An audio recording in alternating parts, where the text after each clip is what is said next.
Arabization is simply the process of cultural change of a non-Arab society to become Arab. Most people see North Africa as an Arabic region on the continent, but the truth is North Africa in the beginning was not Arabic at all. But after occupation and conquest from different civilizations, the region took on various cultures. Just as the rest of Africa underwent colonization, North Africa experienced Arabization.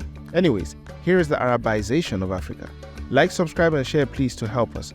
Thanks and enjoy. North Africa's location has always made it a location easy for visitors from other parts of the world, and that's why it has an older history with Europe and the Middle East than other countries in sub-Saharan Africa.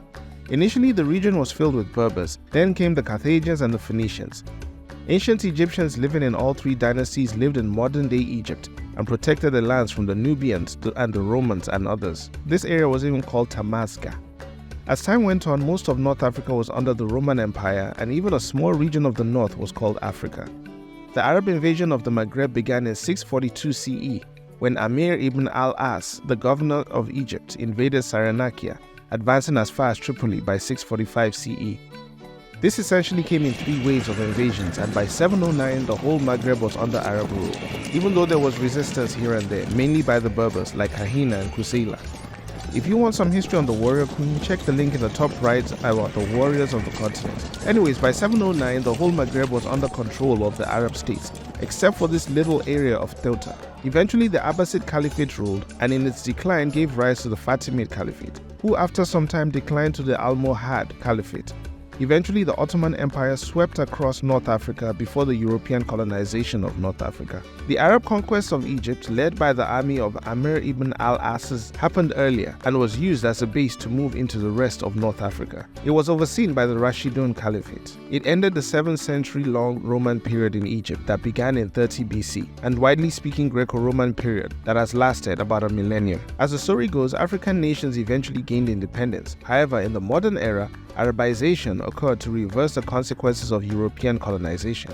Hence, it is an Arab nationalist movement enacted by the government of the North African nations. This involved trying to eliminate European languages, culture, literature, art, and music from the country. This in turn also aims to change the ethnic identity of the nation. In Algeria, the country with the most French influence, Arabization started in the conversion of the state religion to Islam. Then Arabic was made the official language to create an identity and also bridge the gap between the different ethnic groups in the nation. Later on, Arabization was introduced into the laws of the country. However, today, French still remains a strong language in the country. There has also been resistance, especially from the Berbers in the nation like Kabals, who are even seeking independence from Algeria. Maybe it's due to its proximity to France. If you want more on the secession attempts by the Kabyle, check our video on the secessions of Africa, which goes over movements all across the continent. Morocco, on the other hand, tried Arabization as early as independence. However, the leaders throughout the years have flip-flopped on the process, as some have had French education, while others depend on their relationship with France, which makes the Arabization tough.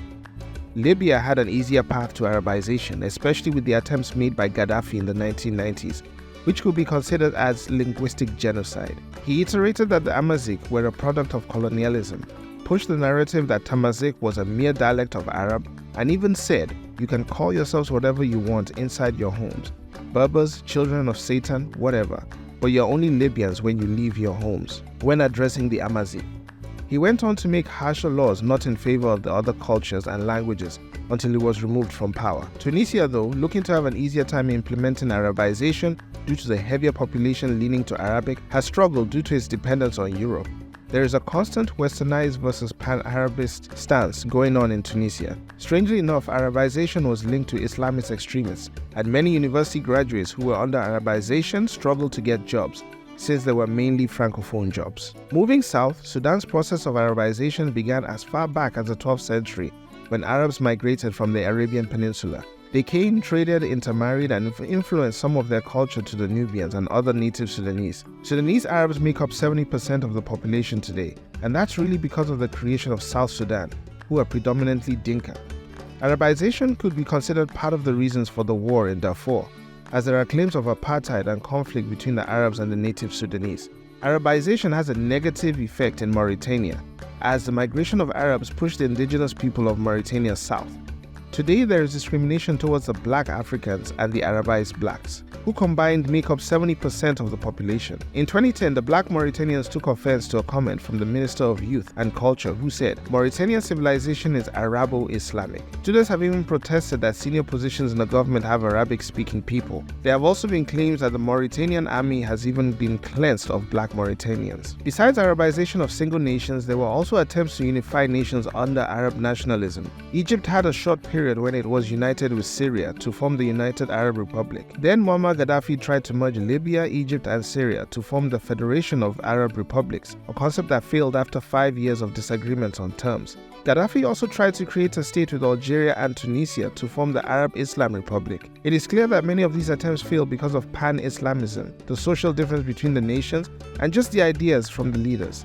From the ashes of the failed attempts, however, lives the Arab Maghreb Union, consisting of Libya, Tunisia, Morocco, Algeria, and Mauritania. Arabs also moved around in the east of Africa, hence history with Kenya, Somalia, Djibouti, and Tanzania. The word Swahili is derived from Arabic. Even the name of the country, Mozambique, comes from an Arabic trader.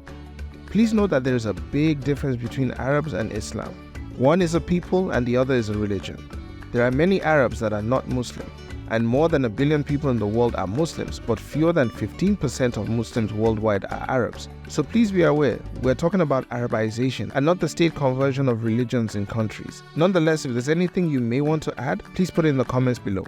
Thanks for watching. We see you in the next one.